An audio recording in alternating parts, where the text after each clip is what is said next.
In Ireland there is a country called Clare. A pretty young girl named Polly lived there. She met a young man and she held him dear. The poor girl thought she had nothing to fear. He visited Polly early one day, with a ring in his hand, and to her he did say, "Polly, my darling, you must come with me. You asked me to marry you, now we will see." He led her through woods and into the shade, then turned to the girl and pulled out a blade. Polly asked, "Why have you led me astray?" He replied, "I mean to kill you today." "I beg you," said Polly, "please spare my life. I will not force you to make me your wife. I'll leave you alone, and so you'll be free. Just have mercy on my baby and me."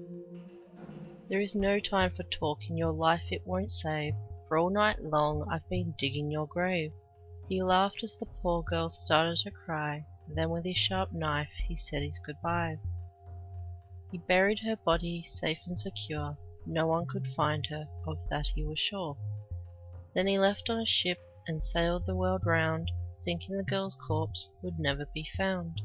But when he returned and came into shore, detectives were waiting and knocked on his door. They said, "Your girl Polly was under the ground. There's a killer at large and he must be found."